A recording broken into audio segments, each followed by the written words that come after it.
Obviously not the results you wanted in those that 3-game stretch. No, it was certainly not the results we wanted. What kind of went wrong there? Oh goodness, how much time do you have?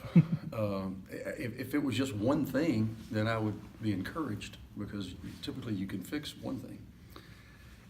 Every game is a life in and of itself. You know, we come out against South Dakota State, we dig a huge hole, we battle back, can't close the game, can't get a stop, make some poor decisions with the ball. Disappointed.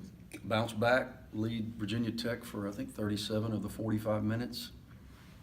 Up down the stretch, can't finish the game. Go to overtime, lose, disappointed. Go to middle, competed.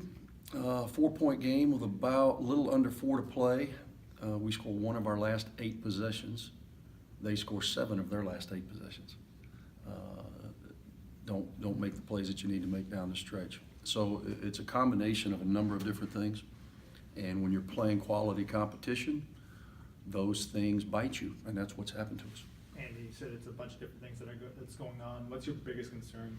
Well, defensively, our inability to keep people in front of us, which lead to unnecessary rotations, which lead to inevitably open shots, and the other team is making them. Offensively, it's decision making.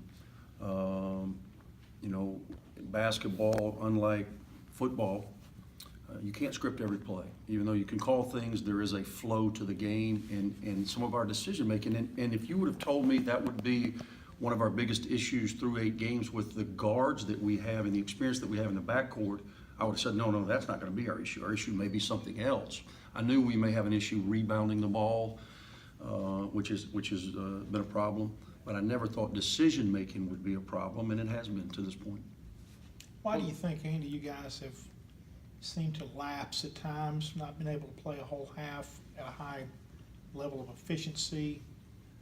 I don't know that. You know, I think that in-game adversity seems to bother us.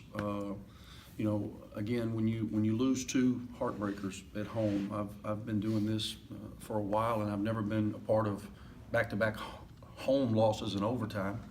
And then you go into a hostile environment, first road game of the season at middle against a quality team, and you hit a little bit of adversity. We just seem to not be able to have the fortitude to fight through it, and hopefully that'll change quickly. That being said, is there anything you want to learn about these guys in the next 4 games? Kind of before you I've learned a lot. I think we know a lot about ourselves. We see some things that we like. We see some things that we've got to get better at, and we've addressed those things. You know, now that we're out of school, this is all basketball, and you know, we've got 4 home games before the Christmas break, and that's kind of a mini season. That's how I'm viewing it in my mind. It's kind of a mini season that we've got to correct some things.